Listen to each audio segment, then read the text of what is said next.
एक तू सच्चा तेरा नाम सच्चा अनंत पृष्ठ 696।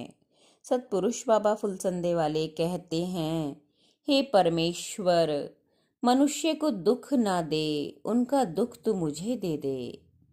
मैं ही उसे सहन कर सकूं ऐसी सामर्थ्य तू मुझे दे दे। हे पुत्र, लोगों के द्वारा प्रभु इन 8 बातों को चाहते हैं। ईश्वरीय आज्ञा के प्रति पूज्य भाव तथा प्रभु के द्वारा बनाए सारे जीवों के प्रति प्रीति भाव। इन 2 बातों को अंतःकरण से देखना चाहते हैं। एक ईश्वरवाद को स्वीकार करना और लोगों के साथ मधुर वचन बोलना। इन 2 बातों को जीभ में देखना चाहते हैं। ईश्वर आज्ञा का अनुसरण और प्रभु परायण व्यक्ति की सेवा में उत्साह। इन 2 बातों को देह में देखना चाहते हैं। ईश्वर इच्छा में धीरज और लोगों के प्रति गंभीरता। इन 2 बातों को चरित्र में देखना चाहते हैं। 5 वस्तुएं सदा तुम्हारे साथ ही रहती हैं। परमेश्वर, सांसारिक जीवन, पाप वासना तथा असुर बुद्धि, घर संसार, जन समाज। इनमें ईश्वर के साथ मिलन की रक्षा करो और उसने जो कुछ कहा है तथा जो कुछ कहता है उसके अनुसार बरतो। सांसारिक जीवन के विरुद्ध चलना, आसुरी बुद्धि के साथ मित्रता करना, संसार के संबंध में धीरज रखना तथा जन समाज के प्रति दयालु आचरण रखना। यदि तुम इस प्रकार करने में सफल होगे तो तुम भी मुक्त आत्मा हो जाओगे। ऐसा ना करोगे तो अधोगति के अंधकूप में जा गिरोगे।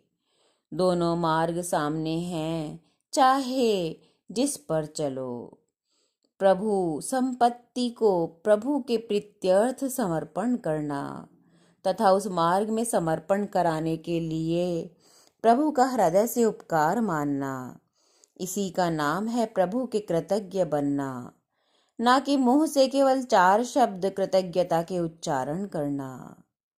प्रभु का सम्मान करने में प्रभु के भक्तों का सम्मान आ जाता है, परंतु प्रभु भक्तों का सम्मान करने में तो प्रभु के सम्मान के अतिरिक्त प्रभु को पाने का महत्वपूर्ण द्वार भी खुल जाता है। साधक के सौभाग्य के 4 चिन्ह हैं।